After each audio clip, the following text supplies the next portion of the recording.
Target Paschimbanga.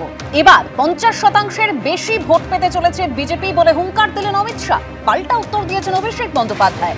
অন্যদিকে আজই আবার রেজিনগরে শক্তি প্রদর্শন করলেন হুমায়ুন কবির। সেখানে আবার ঠিক কোন ইস্যুতে মমতা বন্দ্যোপাধ্যায়ের কোর্টে বল ঠেললেন তিনি, দেখাবো আপনাদের। সে নিয়ে আমরা আলোচনাও করব। আলোচনার জন্য স্টুডিওতে অতিথিরা রয়েছেন। তবে শুরুতেই দেখুন, আজকে অমিত শাহ তিনি আবার ছানি অপারেশনের প্রসঙ্গ তুললেন। এই ছানি অপারেশনের কথা আমরা শুনেছিলাম অভিষেক বন্দ্যোপাধ্যায়ের মুখে। একেবারে মেদিনীপুরের সভা থেকে তিনি জ্ঞানেশ কুমারকে আক্রমণ করে বলেছিলেন যে তার জন্য বাংলা একটা নতুন প্রকল্প চালু করতে হবে, ছানিশ্রী। আজ অমিত শাহ তিনি কি বললেন? ভাইপোকে মুখ্যমন্ত্রী বানানোর স্বপ্ন আপনার চোখে ছানি ফেলেছে, ছানি অপারেশন করালে সব দেখতে পাবেন। ব্যারাকপুরের কর্মী সভা থেকে এভাবে মমতা বন্দ্যোপাধ্যায়কে আক্রমণ, যার পাল্টা জবাব দিয়েছেন অভিষেক বন্দ্যোপাধ্যায়। দেখুন। घुसपैठ को रोक कर बताए, भाइयों बहनों, ममता बनर्जी ये जो हाई कोर्ट का फैसला है इसको भी नहीं मानने वाले। भाइयों बहनों, ममता के शासन में करप्शन को ममता बनर्जी ने इंस्टीट्यूशनलाइज करा है, संस्थागत किया है और ढेर सारे करप्शन के मुद्दे बने। और ममता बनर्जी कहती है कि करप्शन कहां है। ममता बनर्जी को मैं बताना चाहता हूं, कैश फॉर क्वेरी घोटाला, शिक्षक भर्ती घोटाला, एसएससी घोटाला, नगर पालिका नगर निगम भर्ती घोटाला, गाय तस्करी का घोटाला, राशन का घोटाला, मनरेगा का घोटाला, पीएम आवास का घोटाला। ममता बनर्जी जी, हजारों करोड़ का भ्रष्टाचार हुआ है, आपको दिखाई नहीं पड़ता है।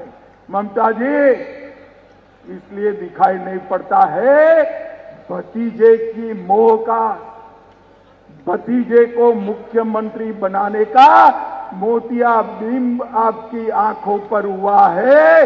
बंगाल की जनता मोतिया का ऑपरेशन कर दे, सब दिखाई पड़ेगा। যাকে পাশে বসিয়ে বলছে সেই তো সব থেকে বড় দুর্নীতিগ্রস্ত। যাই হোক, এগুলো প্রতি মাসে উনি একবার করে আসছেন এখন, যেহেতু নির্বাচন সামনে রয়েছে। নির্বাচনের পর তো এদের ঠিকই খুঁজে পাওয়া যায় না, কিন্তু যারা দুর্নীতি নিয়ে তদন্ত করার কথা বলে, বিজেপির দুর্নীতির বিরুদ্ধে লড়াইয়ের কি নিদর্শন গত 10-12 বছরে প্রত্যেকটা জয়েনিংয়ে এখানে বিরোধী দল নেতা, আসামে হিমন্ত বিশ্ব শর্মা, মহারাষ্ট্রে নারায়ণ রানে, কিছুদিন আগে উপমুখ্যমন্ত্রী মহারাষ্ট্রে একটা দুর্ভাগ্যজনক ঘটনায় মারা গেছে, আমি তার নাম করব না, কিন্তু একাধিক ভুরি ভুরি উদাহরণ রয়েছে। যারা এই কথাগুলো বলছে তারা লোক হাসানোর জন্য এসব কথা বলছে। আর যারা বর্ডার সুরক্ষিত করার কথা বলছে, বিজেপির লোকসভার সাংসদ রানাঘাটের জগন্নাথ সরকার, তিনি বলেছেন বিজেপি ক্ষমতায় এলে বাংলাদেশের সাথে বর্ডার বিজেপি সরকারই তুলে দেবে। এটা আমার কথা না, এটা জগন্নাথ সরকারের কথা। তা অমিত শাহ কি জগন্নাথ সরকারকে শোকজ করেছেন? হয় অমিত শাহ ঠিক, নইলে জগন্নাথ সরকার ঠিক। যদি অমিত শাহ ঠিক হয় তাহলে জগন্নাথ সরকারকে শোকজ করা উচিত, আর যদি জগন্নাথ সরকার ভুল হয় আর অমিত শাহ ঠিক হয় তাহলে স্পষ্ট করে বিজেপি নেতৃত্বের বলা উচিত। দুটোর মধ্যে তো একটাও হয়নি, কিন্তু লোক হাসানো ছাড়া আর কিছু নয়। আমি এখান থেকে কৌশিকদার কাছে যাব প্রথমে। কৌশিকদা, একেবারে অমিত শাহ তিনি ঠিক 2025-এর শেষে যখন তিনি এসেছিলেন রাজ্যে, তখনও তিনি দুর্নীতি ইস্যুতে একেবারে তৃণমূলকে উৎখাত করার ডাক দিয়েছিলেন। এবারও তিনি তাই বললেন, এবং সঙ্গে তিনি কি বললেন যে ভাইপোকে মুখ্যমন্ত্রী বানানোর স্বপ্ন আপনার চোখে ছানি ফেলেছে, অর্থাৎ মমতা বন্দ্যোপাধ্যায়কে আক্রমণ করলেন। দেখুন, প্রথমেই বলি, ভারতবর্ষের ব্যর্থতম স্বরাষ্ট্রমন্ত্রী অমিত শাহ, উনি পশ্চিমবঙ্গে যতবারই আসুন ওনার বাংলা দখলের স্বপ্ন কোনোদিনও সফল হবে না। তার কারণটা হচ্ছে খুব সাধারণ, সেইটা হচ্ছে যে ভারতবর্ষের সবথেকে দুর্নীতিগ্রস্ত কোনো দল যদি থাকে তার নাম হচ্ছে ভারতীয় জনতা পার্টি। আমাদের রাষ্ট্রীয় সাধারণ সম্পাদক অভিষেক বন্দ্যোপাধ্যায় যে বক্তব্য আপনি দেখালেন তার সঙ্গে আমি যোগ করি, মধ্যপ্রদেশের ব্যাপম কেলেঙ্কারি 48,000 কোটি টাকায়, যেখানে 27 জন রহস্যজনক খুন। কিছুদিন আগে কর্ণাটকের একজন বিজেপির বিধায়কের ছেলের বাড়ি থেকে কোটি কোটি টাকা উদ্ধার। 2021-এর নির্বাচনের পর বিজেপির প্রাক্তন সভাপতি তথাগত রায় বলেছিলেন কামিনী কাঞ্চন যোগে বিজেপি হেরেছে। অমিত শাহজি একটু এই কাঞ্চন মানেটা আপনি একটু যদি দয়া করে বুঝিয়ে দেন তাহলে ভালো হবে। তবে আজকে একটা তৃণমূলের জন্য আমাদের জন্য সুখবর আছে, সেটা হচ্ছে অমিত শাহ আজকে বলেছেন ওনারা নাকি, আমি শুনলাম যে ওনারা নাকি 50% ভোট পাবেন। এটা আপনারা জেনে নিন, উনি যা বলেন সেটাকে আপনারা 1/3 করবেন। আগের বার বলেছিলেন আপকি বার 200 পার, নেমেছিল 77-এ। লোকসভায় বলেছিলেন 30-এর উপরে, নেমেছিল 12-তে। ফলে আজকে উনি যখন বলেছেন, আমি যেটা শুনলাম যে 50%-এর উপর ভোট পাবেন, তার মানে বিজেপি অমিত শাহ যে কথা বলেছেন, হুঙ্কার দিয়েছেন 50% ভোট পার্সেন্টেজ, অবশ্যই আমরা সে নিয়ে আপনাদের সামনে সেই বক্তব্য তুলে ধরবো। তবে তার আগে তরুণ জ্যোতি, না আমি এতক্ষণ ধরে শুনলাম কি একটা শব্দ শুনলাম অদ্ভুতভাবে, যে আমাদের দলের সর্বভারতীয় সাধারণ সম্পাদক স্যান্ডো গেঞ্জির বুক পকেট, একটা আঞ্চলিক দলের নাকি সর্বভারতীয় সাধারণ সম্পাদক। সার্কাস করার লিমিট থাকে। দেখো পশ্চিমবঙ্গের মানুষ জ্বলছে, এখানে ইনফিল্ট্রেশন একটা ইস্যু, হাইকোর্ট থাপ্পড় মেরেছে কয়েকদিন বলছে জমি দাও। এখানে প্রত্যেকটা স্কিম যখন সেন্ট্রাল স্কিম পশ্চিমবঙ্গে ঢোকে সেটা স্ক্যামে পরিবর্তন হয়, হয় স্ক্যাম হয় নাহলে স্টিকার লাগে। পশ্চিমবঙ্গের একমাত্র বড় প্রকল্প হচ্ছে স্টিকার প্রকল্প। যেমন দেখো প্রধানমন্ত্রী গ্রামীণ সড়ক যোজনা, সেটাকে নাম দিয়েছে বাংলার রাস্তা বা পথশ্রী। আনন্দধারা, সেটার নাম হচ্ছে রুরাল লাইভলিহুড মিশন। দুটো আগেই চাল, ফুড সিকিউরিটি অ্যাক্ট। এরা প্রত্যেকটা সেন্ট্রাল স্কিমকে স্টিকার লাগিয়ে দিয়েছে। যেমন অ্যাম্বুলেন্সে দেখবে মুখ্যমন্ত্রী দাঁত বের করার ছবি দেখতে পাবে, নিচে ছোট্ট করে লেখা থাকে ন্যাশনাল হেলথ মিশন, সেন্ট্রালের টাকা, মানে আমার তোমার টাকা, মুখ্যমন্ত্রীর ছবির প্রচারে ব্যবহৃত হয়। বারবার বলছি দেখো এখানে তৃণমূল ভাত ডাল এগুলো খাওয়া অভ্যাস করুক। এরা বালি খায়, এরা পাথর খায়, এরা গরু খায়, এরা শিক্ষা খায়, এরা স্বপ্ন খায়। শেষ করে সেই তদন্তে মাথা কারা আজকে তো সেটা সামনে আসলে না, কেন্দ্রীয় এজেন্সি তদন্ত করছে। তবে যদি আরো একটা বিষয় কৌশিকা থামো একটু, শোনো একটা মজার জিনিস বলি তোমাকে। এই যে অভিষেক বন্দ্যোপাধ্যায় যে বড় বড় কথা বলছে না, আমার নামে যদি কিছু হয় আমি ফাঁসির ঘাটে ঝুলবো বলেছিল না, কেমন পাচ্ছে নাকি? ফাঁসুড়ে পাচ্ছে না, দড়ি পাচ্ছে না। উনার কোম্পানি প্রপার্টি অ্যাটাচ হয়েছে, উনার কোম্পানি প্রপার্টি অ্যাটাচ হয়েছে, উনার কোম্পানির প্রপার্টি চাকরি চোর হয়েছে, উনার কোম্পানির নাম অ্যাটাচ হয়েছে, উনার প্রপার্টি অ্যাটাচ হয়েছে, লিফট অ্যান্ড বাউন্সের নাম এসেছে। চোরের মায়ের বড় গলা, চোরের মায়ের বড় গলা, তৃণমূল চোর প্রমাণিত সত্য। রাস্তা দিয়ে তৃণমূল অভিষেক বন্দ্যোপাধ্যায়কে উদ্দেশ্য প্রণোদিতভাবে হেনস্থা করা হয় বলে অভিষেক বন্দ্যোপাধ্যায়ের তৃণমূল ভদ্রলোক করে না। বেশ দুজনকেই থামালাম। এবার আমি বিশ্বনাথদার কাছে যাব। অর্থাৎ বিশ্বনাথদার দুর্নীতির বিরুদ্ধে লড়াইয়ের কথা আমরা শুনতে পাচ্ছি, কিন্তু সেটা কিভাবে সম্ভব জানা নেই। অনুপ্রবেশকারীদের আটকাতে হবে, খুব ভালো কথা, আমরাও চাই অনুপ্রবেশকারীদের আটকানো হোক, কিন্তু সেখানে রাজ্যের যেরকম দায় সেরকম বিএসএফ এরও তো দায় রয়েছে, কারণ বর্ডার দিয়ে তো ঢুকছে, কেন্দ্রের তো দায় রয়েছে। এবং তারই পাশাপাশি কর্মসংস্থান নেই, সে নিয়ে কিন্তু কারোর কোনো কথা নেই। তার মধ্যে আমরা কি দেখতে পাচ্ছি? একটা ভোটের আগে নতুন শব্দবন্ধ, তা হলো ছানি। দেখো আমি যেটা বলবো যে এই অমিত শাহ গত কয়েকটা সফরে একটু ভিন্ন কথা বলছিলেন, কিন্তু আজকের অমিত শাহ যে বক্তব্য দুই জায়গায় দিয়েছে, ব্যারাকপুরে এবং শিলিগুড়িতে, সেটা তুমি 21 সালের যে কোনো একটা বক্তৃতার অংশ যদি দেখো তাহলে তারই রিপিটেশন হয়েছে। আজকে অমিত শাহ ভাইপোর কথা বলেছে, আজকে পিসির কথা বলেছে, আজকে দিদির কথা বলেছে, আজকে দুর্নীতির কথা বলেছে, যেগুলো 21 সালে বলছিলেন তারা, এবং 21 সালে বলে যে বিরাট কোনো ফল পেয়েছেন তাও নয়। তোমাকে আমি বলতে চাই যে বিরোধী দল থেকে যখন শাসক হয়ে উঠতে হবে তখন আমার মনে হয় নরেন্দ্র মোদীর অ্যাপ্রোচটা অনেক বেশি রিলায়েবল। অর্থাৎ নরেন্দ্র মোদী যেখানে সভা করছেন তার আগে প্রকল্প উদ্বোধন করছেন একটা মঞ্চে, তারপরে দলীয় সভায় আসছেন। ফলে অমিত শাহর কাছে মানুষ আশা করেছিল, এবং আমি দেখলাম ব্যারাকপুরের সভাতে প্রশ্ন উঠছিল যে তিনি যখন একের পর এক লিস্ট পড়ছিলেন যে কারা জেলে গেছে তৃণমূলের, তারপরে কিন্তু তারা প্রশ্ন তুলেছিলেন যে আরো যাদের জেলে যাওয়ার কথা ছিল মাথাদের জেলে ঢোকানো হয়নি কেন। এই প্রশ্নটা কিন্তু আজকে ওনার কর্মী সমর্থকরাই করেছেন, যাদেরকে নিয়ে আজকে সভা করেছেন। তারপরে উনি উত্তর দিলেন যে ক্ষমতায় আসলে তারা জুডিশিয়াল ইনকোয়ারি কমিটি ইত্যাদি এইসব কথা বললেন, বিচার বিভাগীয় কমিশন গঠন করে শাস্তির ব্যবস্থা করবেন। ফলে অমিত শাহর দপ্তর বা মানে কেন্দ্রের যে এজেন্সিগুলো, তারা যে বিজেপির কর্মী সমর্থক, তাদের কাজকর্মে যে বিজেপির কর্মী সমর্থকরাও সন্তুষ্ট নন, সেটা আজকের ব্যারাকপুরের সভায় পরিষ্কার ইঙ্গিত পাওয়া গেছে। অমিত শাহ যখন লিস্ট করছিলেন যে কারা কারা অ্যারেস্ট হয়েছে, কেন আরো প্রভাবশালীরা অ্যারেস্ট হয়নি, এই প্রশ্নটা কিন্তু একদম সবার থেকেই উঠেছে। তখন তিনি ধামাচাপা দেওয়ার জন্য বলেছেন যে ক্ষমতায় আসবো আমরা, এবং ক্ষমতায় এসে আমরা বিচার বিভাগীয় কমিশন করে শাস্তির ব্যবস্থা করবে। অনেক বেশি ইম্পর্টেন্ট আমি তোমাকে বলছি যে বিরোধী থেকে প্রত্যাশা, মানুষ প্রত্যাশা করে স্বপ্ন তুমি কি দেখাচ্ছ। মমতা বন্দ্যোপাধ্যায় রেলমন্ত্রী থাকাকালীন বিরোধী নেত্রী কোনো প্রকল্পই তিনি কার্যকারী করে যেতে পারেননি। তিনি 34টা কারখানার কথা স্বপ্ন দেখিয়েছিলেন, কিন্তু স্বপ্ন খুব ইম্পর্টেন্ট। অমিত শাহ কি সত্যি স্বপ্ন দেখাতে পারলেন? সেই প্রশ্নটা কিন্তু অনেক বেশি। বিশ্বনাথ দা, অমিত শাহ কি সত্যি স্বপ্ন দেখাতে পারলেন? তরুণ জ্যোতির পর আমি কৌশিকদার কাছে আসছি। আমি জানি না বিশ্বনাথ দা ওখানে প্রেসিডেন্ট থেকে বলেছেন কি না, এগুলো শুনেছেন আলাদা করে। দেখো, 12 লক্ষ কোটি টাকার প্রকল্প ইতিমধ্যে ঘোষণা হয়েছে। কয়েকদিন আগে মোদিজি যখন এসছেন 12টা নতুন রেল পশ্চিমবঙ্গের জন্য এসছে। একের পর এক প্রকল্পগুলো পশ্চিমবঙ্গ যখন আসছে, রাস্তা উন্নয়নটা মেন একটা ইস্যু। রাস্তা উন্নয়ন করা সম্ভব হচ্ছে না, কারণ স্পিড ব্রেকার মমতা বন্দ্যোপাধ্যায় দাঁড়িয়ে আছে, তিনি জমি দিচ্ছেন না। তুমি বিএসএফ নিয়ে যখন প্রশ্ন করছো, অবভিয়াসলি বিএসএফের দায় আমি পুরোটা দিতাম, তোমার সাথে একই সাথে বলতাম যদি মমতা বন্দ্যোপাধ্যায় জমিটা দিয়ে দিত। আবার বলছি, এই রাজ্যের উন্নয়নের মেন স্পিড ব্রেকারের নাম মমতা বন্দ্যোপাধ্যায়। অনেক কটা বিষয়ে তদন্ত আছে যেগুলো স্টেট পুলিশ ইচ্ছা করে করছে না, স্টেট পুলিশ ইচ্ছা করে ঝুলিয়ে রেখেছে।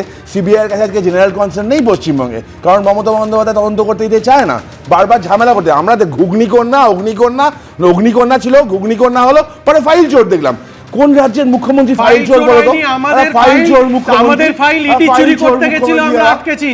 আবার কেন্দ্রীয় এজেন্সি নিয়ে কথা বলছেন তরুণ জ্যোতি তিওয়ারি, কিন্তু ইডির হাত থেকে ফাইল ছিনতাই হয়ে যায়, অভিযোগ সামনে আসে, কিন্তু এখনো পর্যন্ত কি তথ্য বা কি পদক্ষেপ সেটা কিন্তু আমাদের জানা নেই। আমি সবার রিয়াকশন দেবো, তবে তার আগে অমিত শাহর আরো একটি বক্তব্য, কারণ আজকে তিনি এসে বললেন যে 50% ভোট নিয়ে এপ্রিলে পশ্চিমবঙ্গে বিজেপির সরকার হবে। কি বললেন তিনি, শুনুন।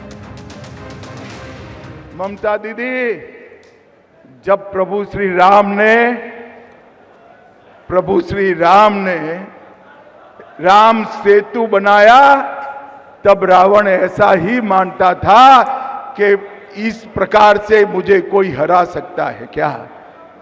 मैं आपको बताता हूं, 2014 में हमें सिर्फ 2 सीट मिली थी, 2019 में 41% वोट और 18 सीटें मिली।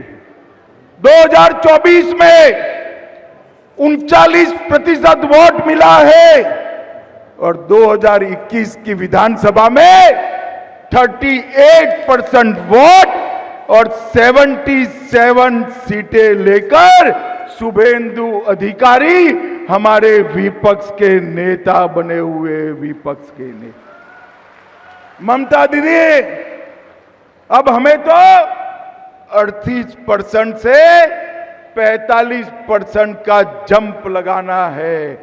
आप एक बार देखना, भारतीय जनता पार्टी का वोट शेयर 50% से ज्यादा होने वाला है और प्रचंड बहुमत से हमारी सरकार बनने वाली है। দেবাশিস সরকার, একটা কথা হচ্ছে যে 1.5 দশক 11 পর পরিবর্তন হয়ে গেছে। এই 1.5 দশক পরিবর্তন হয়ে যাওয়ার পর এই 1.5 দশককে পশ্চিমবঙ্গের মানুষ কিভাবে দেখল? এটা 1.5 দশক হচ্ছে পশ্চিমবঙ্গের সেই সময়কাল, যে সময়কাল এই রাজ্য থেকে শিক্ষার ক্ষেত্রে রেকর্ড পরিমাণ স্কুল, কলেজ, বিশ্ববিদ্যালয়ে ড্রপ আউট হয়েছে।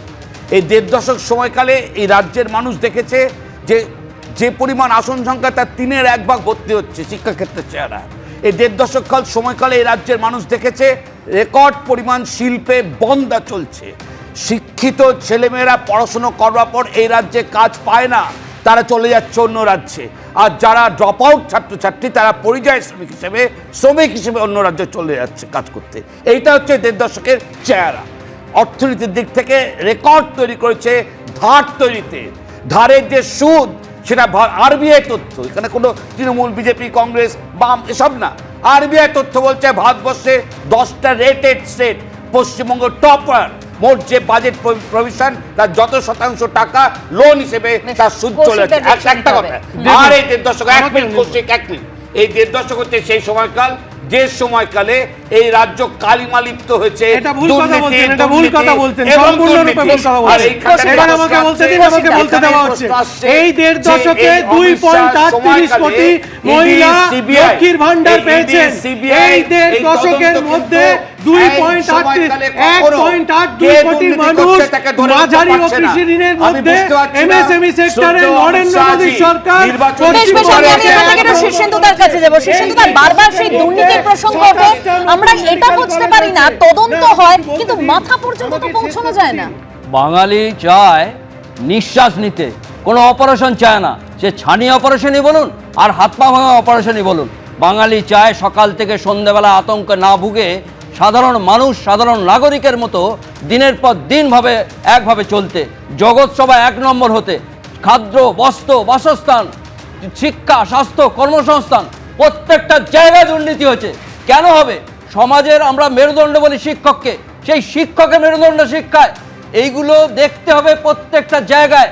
আজকে সত্যি তো তাই, 16 থেকে 26, 18 থেকে 28 এই ছেলেমেয়েরা একদম কষ্ট করে তার বাবা মা পড়াশোনা করাচ্ছে, তারা কোথায় যাবে? What next? একটা চাকরি নেই কেন? কিসের জন্য নেই? আপনাকে কে মাস্টার বলেছে ডিগ্রি চাকরি করে, নেই? আপনি মাস্টার সফটওয়্যার ডিগ্রি ইন্ডাস্ট্রি করে দেখতে পান না? প্রত্যেকটা জায়গায় নেই। সফটওয়্যার ইন্ডাস্ট্রি আপনার দেখতে পান না? বলার সময় আমি একটা আপনাদের কথা না, বলিনি। কিন্তু এরকম ভাবে ভুল যে করতে দেওয়া যাবে না। তাহলে এরকম ভুল ভাবে করতে ভুল বলবো। করতে দেওয়া যাবে না। দেখুন, এখানে আলোচনার আপনি প্রসঙ্গে এই যখন বারবার সেটিং এর অভিযোগ ওঠে, তখন অমিত শাহ যখন গতবার অর্থাৎ 2025-এর শেষে যখন তিনি এলেন, তাকে যখন সেটিং নিয়ে প্রশ্ন করা হয়েছিল, তিনি নিজে থেকে বলেছিলেন যে সেটিং যদি হয় তাহলে বারবার কি আমরা রাজ্যে আসতাম, পশ্চিমবঙ্গে আসতাম। ঠিক যেরকম আপনাদের বলছিলাম, হুমায়ুন কবিরের সেই কুখ্যাত ভাষণ, সেই 70-30 প্রসঙ্গ জানিয়ে বিতর্কের ঝড় উঠেছিল। সে প্রসঙ্গে প্রথম একেবারে ঘণ্টাখানেক সঙ্গে সমান অনুষ্ঠানে তাকে জিজ্ঞেস করা হলে তিনি তার ব্যাখ্যা তুলে ধরেন, দেখাবো সেটা। কিন্তু তার আগে আজকে এই একই প্রসঙ্গে তিনি মুখ্যমন্ত্রীর কোর্টেই বল ঠেলেছেন। তিনি বলেছেন যে ইউসুফ পাঠানকে জেতানোর জন্য মমতা বন্দ্যোপাধ্যায় আমাকে বলেছিলেন। ঠিক কি বলেছেন আজ হুমায়ুন কবির, দেখুন। ইউসুফ পাঠানকে ভোট দেয়, এই ইউসুফ পাঠানকে ভোট দিয়ে জিতানোর জন্য মমতা বন্দ্যোপাধ্যায় আমাকে নির্দেশ দিয়েছিল। তার নির্দেশ কার্যকরী করতে গিয়ে আমি হিন্দু সমাজের মানুষকে বলেছিলাম 1 মে 2024 সন্ধ্যা 7টায়, তার আগে 30 এপ্রিল 2024, 24 ঘন্টা আগে উত্তরপ্রদেশের মুখ্যমন্ত্রী যোগী আদিত্যনাথ এসে, যেখানে 72% মুসলিমের বাস যে জেলায়, সেই জেলায় এসে তিনি আমার বুকের উপরে দাঁড়িয়ে আমাকে দাঙ্গাবাজ আখ্যা দিয়েছিল, আমাদেরকে উল্টো করে টাঙিয়ে সিধা করার কথা বলেছিল। তার প্রতিবাদ করে তৃণমূলের এইসব জেলার এমএলএ নেতা, অনেক বড় বড় এখন কোঅর্ডিনেটর হয়েছে, তারা কোনোদিন মুখ খুলেনি। এই হুমায়ুন কবিরকে তার প্রতিবাদ করতে হয়েছিল। আমি অনুতপ্ত, দুঃখিত। আমি রাজ্যের মুখ্যমন্ত্রীর কথা রাখতে গিয়ে সেদিন এই হিন্দু ভাইদের মনে যে আঘাত পেয়েছিল, আমি তার জন্য আজকে প্রকাশ্য এই লক্ষ লক্ষ মানুষের সামনে করজোড়ে ক্ষমা চেয়ে নিচ্ছি। ভবিষ্যতে এরকম মিথ্যাবাদী মুখ্যমন্ত্রীর কথায় হুমায়ুন কবির আর কোনোদিন কোনো সাম্প্রদায়িক কোনো উস্কানিমূলক কথা বা কাউকে জিতানোর জন্য কাউকে আঘাত করার কথা হুমায়ুন কবির বলবে না, আপনারা ভরসা রাখতে পারেন। আমি প্রকাশ্য 1 মে 2024 সন্ধ্যা 7টায় যে কথা বলেছিলাম, সেটার জন্য আমাকে অনেক কথা শুনতে হয়। আমি কৌশিকদার কাছে যাব। কৌশিকদা, ভয়ঙ্কর অভিযোগ করছেন তো হুমায়ুন কবির। আমরা জানি এখনো তিনি সাসপেন্ড রয়েছেন, কিন্তু দল কোনো ব্যবস্থা নিয়েছে কিনা আমাদের জানা নেই। তিনি একেবারে বলছেন যে মমতা বন্দ্যোপাধ্যায় তাকে বলেছিলেন, তাই তিনি ওরকম কথা বলেছিলেন। দেখুন, হুমায়ুন কবির একটি রাজনৈতিক ধান্দাবাজ এবং একটি রাজনৈতিক ভাঁড়ে পরিণত হয়েছেন। উনি আমাদের নেত্রী সম্পর্কে যে কথাটা বলেছেন সেটি সর্বৈব রূপে মিথ্যে কথা। ওনার এই মিথ্যের বেসাতি সারা পশ্চিমবঙ্গের মানুষ পরিষ্কার রূপে বুঝে গেছে। একটা মানুষ রাজনৈতিকভাবে কতটা দেউলিয়া হলে, আপনি যার বিরুদ্ধে বিভিন্ন বিশেষণ ইউজ করছেন কৌশিকদা, কিন্তু দল তো শুধু তাকে সাসপেন্ড করেছে, এখনো তো দল কোনো ব্যবস্থা নেয়নি, এখনো তো দলই রয়েছেন তিনি। না, দল সাসপেন্ড থাকলে তিনি দলে থাকেন কি করে? উনি দল থেকে সাসপেন্ডেড, উনি দল থেকে নিলম্বিত। তার মানে উনি আর দলে নেই, এটা একদম ক্যাটেগরিক্যালি মুখপাত্র হিসেবে বলছি উনি দল থেকে নিলম্বিত। উনি এমন একটি চরিত্র যিনি শূন্যে থেকে যাওয়া সিপিএম এর সঙ্গে একটা হোটেলে বসেও মিটিং করতে পিছ পাওয়ান না। উনি যেটাতে ভেবেছিলেন সেইটাতে উনি দেখছেন কোনো মতেই সম্ভব হচ্ছে না, সেই জন্য উনি এখন উন্মাদের মতো পাগলের প্রলাপ বকছেন। ওনার কথার কোনো রাজনৈতিক গুরুত্ব পশ্চিমবঙ্গের কোনো মানুষ দিচ্ছে বলে আমাদের মনে হয় না। তরুণ জ্যোতি, দেখো, হুমায়ুন বাবু ফাঁকা ফ্ল্যাটে মানে সেলিম বাবুর কাছে ঘন্টাখানেক লেনিন বোঝার পর, একে অপরের মন বোঝার পর তার মন পরিবর্তন হয়েছে কিনা আমি জানি না। তিনি ক্ষমা চাইছেন কেন? ক্ষমা তো চাওয়া উচিত মমতা বন্দ্যোপাধ্যায়ের। রাজনীতির স্বার্থে মমতা বন্দ্যোপাধ্যায় কতটা নিচে নামতে পারেন সেটা হুমায়ুন কবিরের বক্তব্য থেকে পরিষ্কার। আমি বুঝে নিতাম বলছো যে হুমায়ুন কবিরের বিরুদ্ধে কোনো ব্যবস্থা নিচ্ছে না দল, এখানে তো কৌশিকদা স্পষ্ট বলছেন যে দলে তিনি আর নেই, কিন্তু সাসপেন্ড মানে এক্সপেল নয়, এটা আমরা জানি। খুব সুন্দর কথা বললে তুমি, ধন্যবাদ তোমাকে। তোমাকে একটা ছোট্ট জিনিস বোঝাই। বক্তব্য কি ছিল? 30% হিন্দুকে কেটে ভাগীরথীর জলে ভাসানো। ওই বক্তব্যের পর তার বিরুদ্ধে কোনো মামলা হয়েছে? কেন হয়নি বলতো? কারণ তিনি বক্তব্যটা রেখেছিলেন রাজ্যের পুলিশ মন্ত্রীর নির্দেশে। পুলিশ মন্ত্রীর নাম জানো তো? মমতা বন্দ্যোপাধ্যায়। হুমায়ুন কবিরের কথা আজকে আমি বিশ্বাস করতাম না যদি আর কি হুমায়ুন কবিরের বিরুদ্ধে কোনো ব্যবস্থা হতো। ওই বক্তব্যের পর হুমায়ুন কবিরের বিরুদ্ধে কোনো ব্যবস্থা হয়নি। তার কারণ হচ্ছে মমতা বন্দ্যোপাধ্যায়ের নির্দেশে হয়েছে। আজকে ঝুলি থেকে বিড়াল বেরোচ্ছে। হুমায়ুন বাবু আজকে সেলিম বাবুর কাছে আবার বলছে, সেলিম বাবুর সাথে ফাঁকা হোটেল রুমে ঘন্টাখানেক লেলিন বোঝার পর তার মন পরিবর্তন হচ্ছে কিনা আমি জানি না, ইররেলিভেন্ট। আর দাদা এক্ষুনি বলছো না হুমায়ুন বাবু ভার হতে পারে, হুমায়ুন ভার, কেসটা কি বলতো? এই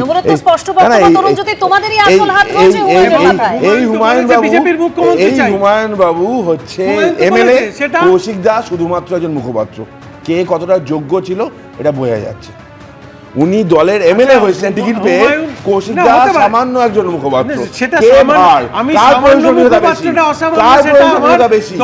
কার প্রয়োজনীয়তা বেশি? কিন্তু সেটা এই লোকটাকে সাম্প্রদায়িক কাজে ব্যবহার করেছিল মমতা ব্যানার্জি। এই লোকটাকে ব্যবহার করেছিল মমতা ব্যানার্জি।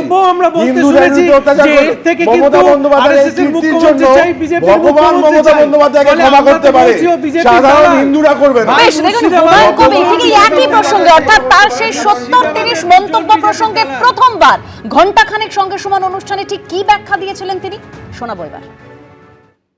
বিজেপি সম্পর্কেও সাম্প্রদায়িক দলটা ব্যবহার করলেন, একাধিকবার সাম্প্রদায়িক শব্দটা বললেন। আপনার সেই বিতর্কিত বক্তব্য যে 70% আর 30% ভাগীরথীতে কেটে ভাসিয়ে দেবো, তো এরপরে তো রাজ্যের অধিকাংশ মানুষ মনে করে যে হুমায়ুন কবির একজন সাম্প্রদায়িক রাজনীতিবিদ, সাম্প্রদায়িক ব্যক্তিত্ব। আমি একবার আপনার অবশ্যই উত্তরে আসবো, কিন্তু তার আগে কি বলেছিলেন আপনি, যে নিয়ে এখনো স্টুডিও উত্তপ্ত হয়, দেখাবো। কত ধানে কত চাল হয়, 2 ঘন্টার মধ্যে তোমাদেরকে যদি ভাগীরথীর গঙ্গায় না ফেলতে পারি, রাজনীতি থেকে সরে যাব, শক্তিপুর এলাকায় বসবাস করা বন্ধ করে দেবো। এখানে তোমরা হাতির 5 পা দেখেছো, কিন্তু যদি ভেবে থাকো যে 30% লোক মুর্শিদাবাদ জেলায় আর আমরা 70%। হুমায়ুন, আমি 1 মে 2024 সন্ধ্যা 7টার সময় শক্তিপুর গ্রাউন্ডে এই বক্তৃতাটা রেখেছিলাম। ওই দিন ঘটনাক্রমে রাজ্যের মুখ্যমন্ত্রী বড়ুয়া একটা জনসভায় এসেছিলেন। আমাকে 4:50 হেলিপ্যাডে ওঠার আগে আমাকে বলেছিলেন যে ইউসুফকে জিতাতে হবে এবং আবু তাহেরকে জিতাতে হবে, তারা হাঁটতে বসেছে। তাই আমি মুখ্যমন্ত্রীর কথা রাখতে গিয়ে আগের দিন 30 এপ্রিল বেলা 2টোর সময় শক্তিপুর এই যে আমাদের সিদ্দিকুল্লাহ চৌধুরীর দপ্তর প্রতাপ সংঘ লাইব্রেরির মাঠ থেকে শক্তিপুর থানার 50 মিটারের দূরে প্রতাপ সংঘ লাইব্রেরি মাঠ, সেই মাঠ থেকে উত্তরপ্রদেশের মুখ্যমন্ত্রী যোগী আদিত্যনাথজি বলেছিল আমাকে টার্গেট করে, রাজ্যের মুখ্যমন্ত্রীকে দাঙ্গাবাজ মুখ্যমন্ত্রী আখ্যা দিয়েছিল, আর আমাকে টার্গেট করে বলেছিল বীরভূম মুর্শিদাবাদের 26টা ব্লক, তারপরে নদিয়ার কিছু এলাকা থেকে মাত্র 25,000 লোক একটা করে প্রতাপ সংঘ মাঠ থেকে যদি আমাকে বলে, মুর্শিদাবাদের মাটিতে দাঁড়িয়ে যদি যোগীজি আমাকে বলে মুসলমানদেরকে উল্টো করে টাঙিয়ে 7 পীড়া শায়েস্তা করে দেওয়ার ঘোষণা করে, আমি একবার না 100 বার মুর্শিদাবাদে দাঁড়িয়ে তার কাউন্টার করতে গিয়ে একথা বলবো। আর এবার আপনাদের সামনে রাখবো কুণাল ঘোষ, তার কি বক্তব্য দেখুন। ওনার এই গোটা বিষয়টাই তো হচ্ছে ভোটের দিন কাউন্টিং শুরু হওয়া পর্যন্ত, তো তারপরে তো আর এইসব কথাগুলোর কোনো জায়গা থাকবে না। তো তো সুতরাং যদি কেউ নিজের মন মতো করে বলে যায় আমার একে চাই, তাকে চাই, অমুককে চাই, একবার বলে ফেললেন আমি নিজেই মুখ্যমন্ত্রী হতে চাই, বিজেপির সমর্থন নিয়েও আমি মুখ্যমন্ত্রী হতে রাজি, ফলে এই ধরনের একটা রাজনীতি বা বিধানসভা নির্বাচন একটা সিরিয়াস বিষয়। এরম বালখিল্যপনা করে এটা সাময়িক প্রচার হতে পারে, এর সঙ্গে বাংলার উন্নয়ন বা সিরিয়াস পলিটিক্সের কোনো সম্পর্ক নেই। বিশ্বনাথ দা, মানে হুমায়ুন কবিরের যেটা বক্তব্য যে ভোট ভাগাভাগি করার জন্য একেবারে মমতা বন্দ্যোপাধ্যায়ের নির্দেশে তিনি সেরকম বক্তব্য, মানে ওই রকম বক্তব্য রেখেছিলেন। আরও একটা বিষয়, এই যে একটা জোটের সমীকরণ, নতুন জোটের সমীকরণের হাওয়া আমরা দেখতে পাচ্ছি, যেখানে তিনি মোহাম্মদ সেলিমের সঙ্গে বৈঠক করলেন। সেই ঘণ্টাখানেকের বৈঠকের পর মোহাম্মদ সেলিম বলছেন যে মন বোঝার চেষ্টা করেছি, আইএসএফ এর সঙ্গে কথা হয়েছে, এবং আজকের এই যে বৈঠক রেজিনগরে সেখানে মিমের উপস্থিতি। এক্ষেত্রে এই যে জোটের একটা নতুন সমীকরণ, সেক্ষেত্রে লাভের গুড় কে খাবে বলে আপনার মনে হয়? দেখো, প্রথমে প্রশ্নটা তোমায় বলতে চাই যে হুমায়ুন কবির কি বলেছেন তার থেকেও গুরুত্বপূর্ণ, 25 বছর ধরে আমি নির্বাচনী চর্চা করি, আমি কোনো প্রার্থীকে অধীর চৌধুরীর মতন হাঁটতে দেখিনি। মানে অধীর চৌধুরীকে কার্যত অভিমান্যর মতন হাঁটতে হয়েছিল। একদিকে তীব্র মুসলিম ভোটের পোলারাইজেশনের জন্য হুমায়ুন কবিররা এই বক্তব্য রেখেছেন, শুধু হুমায়ুন কবির রেখেছেন, মমতা বন্দ্যোপাধ্যায়ের বক্তৃতাগুলো তুমি শুনবে সেই সময়। আর অন্যদিকে যোগী আদিত্যনাথকে এনে বিজেপি হিন্দু ভোটের পোলারাইজেশন করেছিলেন। একটা মানুষকে, একটা পুরো অসাম্প্রদায়িক ধর্মনিরপেক্ষ মানুষ, সে কিভাবে ধর্মের প্রচারের ফলে পরাজিত হয়। অধীর চৌধুরী পশ্চিমবাংলার রাজনীতির ইতিহাসে একটা উদাহরণ।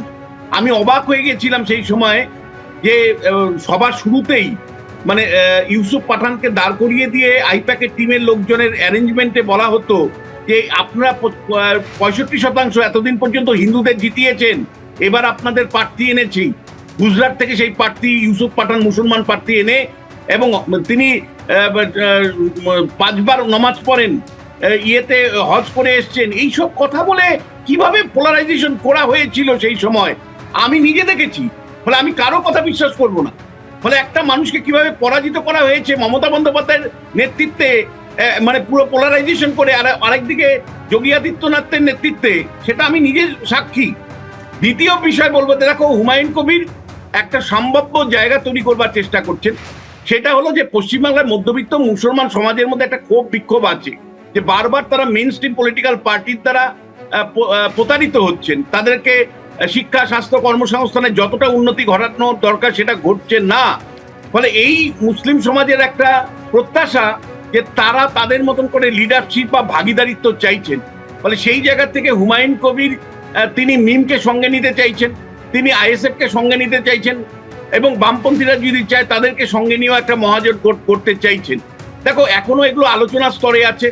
আর হুমায়ুন কবিরের যতটা দাবি করছেন, ধরো এই সভা অবশ্যই তিনি জীবনী শক্তি রেখে দিলেন, অর্থাৎ যেটাকে আমরা লাইফ লাইন বলি, লাইফ লাইন এখনো তার হাতে আছে। কিন্তু তিনি যে খুব ভালো খেলছেন তা নয়।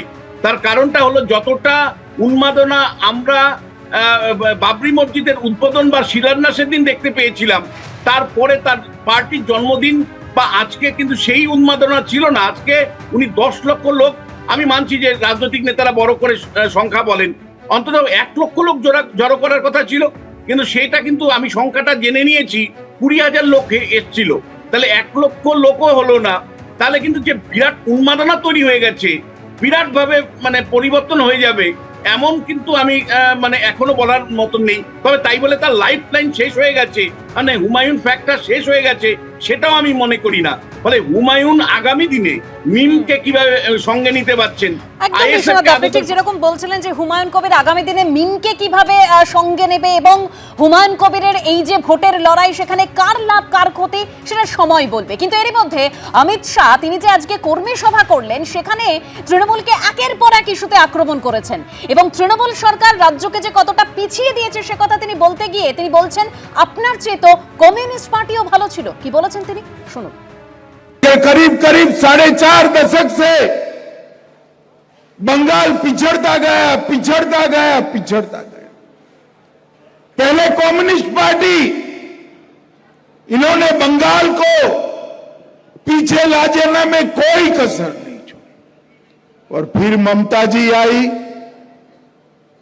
उन्होंने मां माटी मानुष का नारा दिया और आज मैं विश्वास के साथ कह सकता हूं, ममता दीदी आपसे तो वो कम्युनिस्ट अच्छे थे, आपने तो पूरा बंटाधार कर दिया। पूरे प्रदेश में गोरखाओं को बंगाली के साथ लड़ाया, आदिवासियों को कुड़मी के साथ लड़ाया, राजवंशी को आदिवासी और बंगाली के साथ लड़ाया। अंदर अंदर झगड़ा करने के अलावे आपने कुछ नहीं किया और बंगाल की एकता को तहस नहस कर दिया है।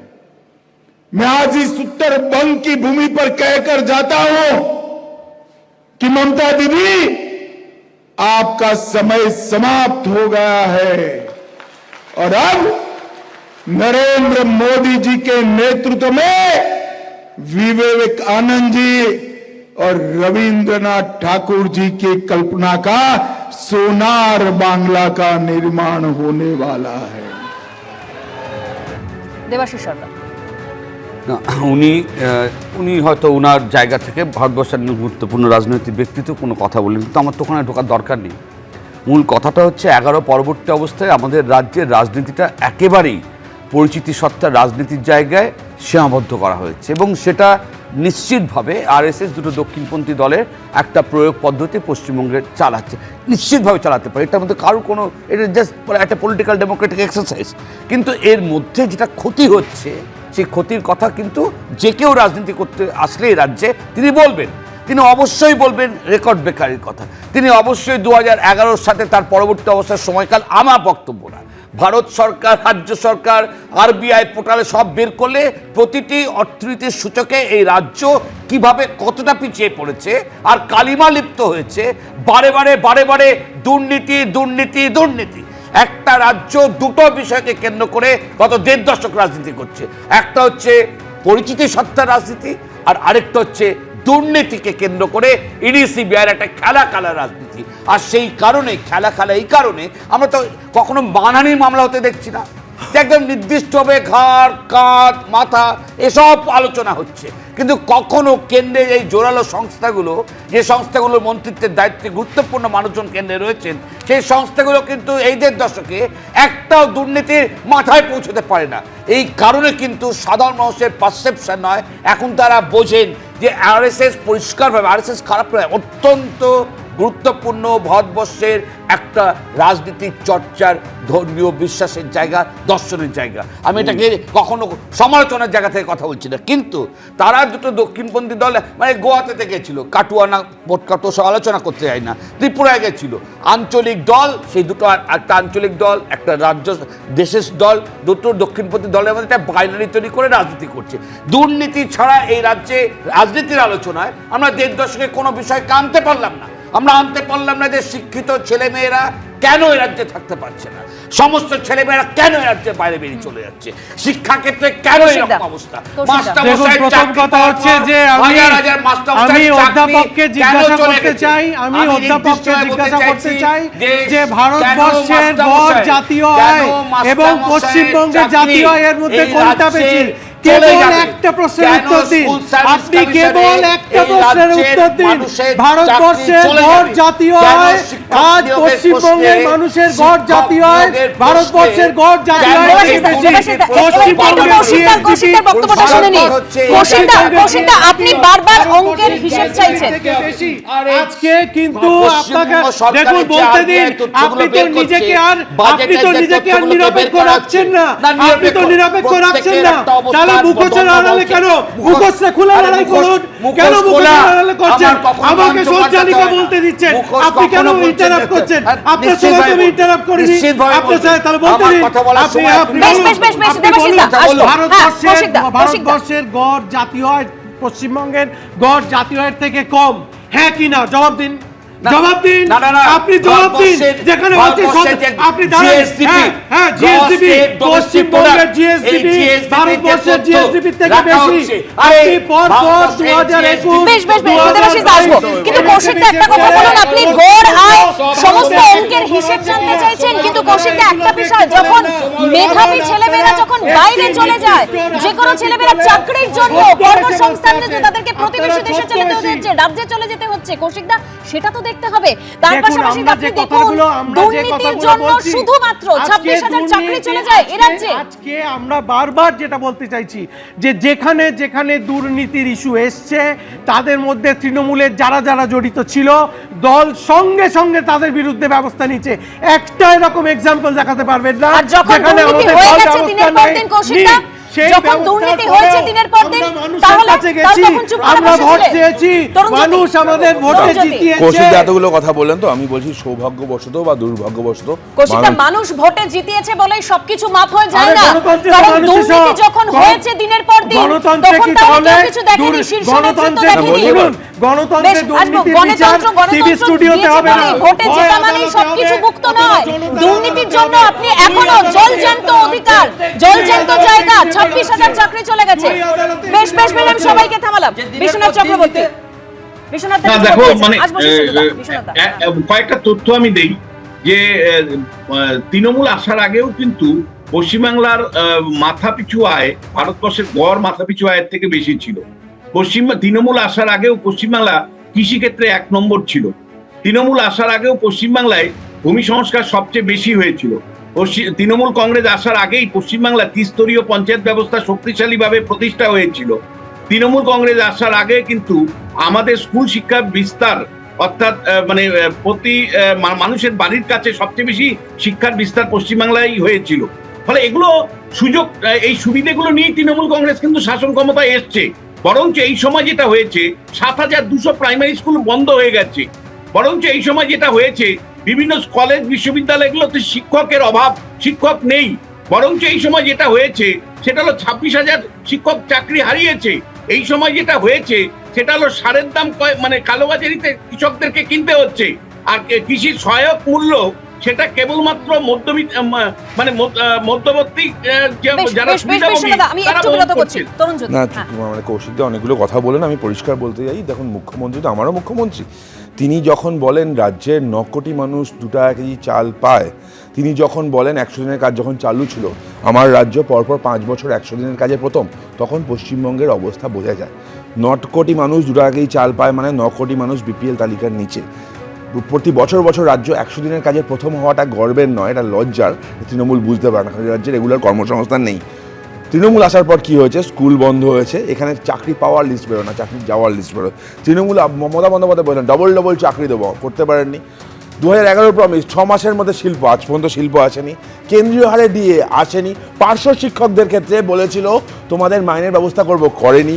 অঙ্গনওয়াড়ি কর্মীদের শেখানোর জায়গা, একটা জায়গা বলে দিই যেখানে দুর্নীতি হয়নি, যেখানে চুরি হয়নি। 15 বছরে প্রাতিষ্ঠানিক প্রসবের হার 66.6 থেকে 98, এবার আমি বলি 98.2% হচ্ছে।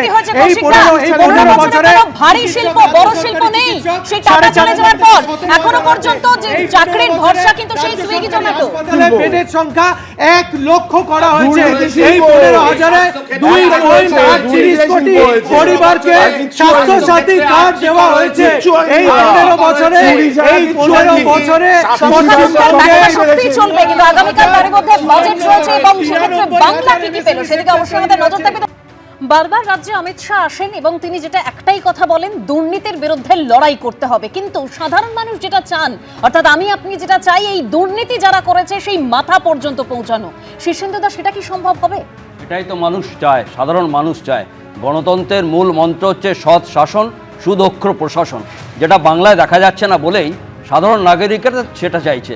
আজকে প্রত্যেকটা রাজনৈতিক দল ইরেসপেক্টিভ অফ পলিটিক্যাল কালার, তাদের প্রত্যেকটা দেখার উচিত। কিন্তু পলিটিক্যাল কালাররা তারা আসবে, তারা রাজনীতিবিদরা আসবেন যাবেন, ঠিক আছে, কিন্তু সাধারণ মানুষ কিন্তু তাদের নিত্য নৈমিত্তিক চাইছেন যে আইন শৃঙ্খলা বজায় থাকুক, দুর্নীতি যাতে না হয়, ছেলেমেয়েরা যাতে চাকরি পায়, স্বাস্থ্যে যাতে উন্নতি হয়, শিক্ষায় উন্নতি হয়, এগুলোই সাধারণ মানুষেরা চায়। আজকে আইন শৃঙ্খলা তো ভারতীয় সংবিধানের 246 নম্বরের অনুচ্ছেদে 7ম তফসিলে রাজ্যের আন্ডারে আছে। তাহলে কেন আইন শৃঙ্খলা এরকম হবে? কিসের জন্য আইন শৃঙ্খলা হবে? 1861 পুলিশ অ্যাক্ট অনুযায়ী পুলিশ কেন কাজ করবেন না? পুলিশ তো নিরপেক্ষ। পুলিশ এক এক সময় সক্রিয় থাকবেন, এক এক সময় নিষ্ক্রিয় থাকবেন। 6 ঘন্টা ধরে জাতীয় সড়ক অবরোধ হবে, যাবেন না, 5 মিনিট বাদে মানে সিদ্ধান্ত চোখের সামনে বারবার অগ্নিকাণ্ডের ঘটনা ঘটে যায় এবং বলা হয় যে ফায়ার অডিট করা হয়। এদিকে অমিত শাহ তিনি বলছেন যে এর জন্য তৃণমূলই দায়ী, দুর্নীতি দায়ী। প্রত্যেকটা মানুষ দায়ী ছিল।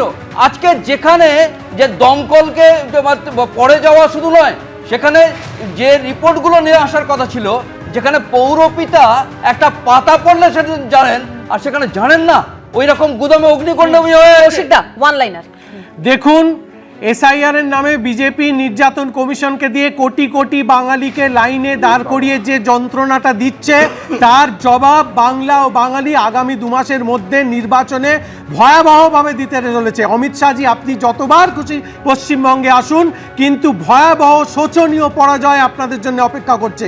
আর সমস্ত আনন্দপুরে যারা ছিল 27 জন মারা গেল, তারা তো বাঙালি ছিল না, তারা মঙ্গল গ্রহের প্রাণী, তাই না ভাই? তা গুজরাটে যখন মারা গিয়েছিল,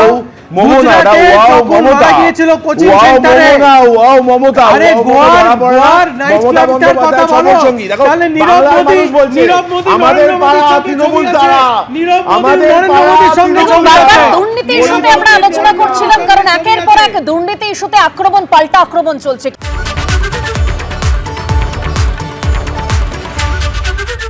এবিপি আনন্দ, এগিয়ে থাকে, এগিয়ে রাখি।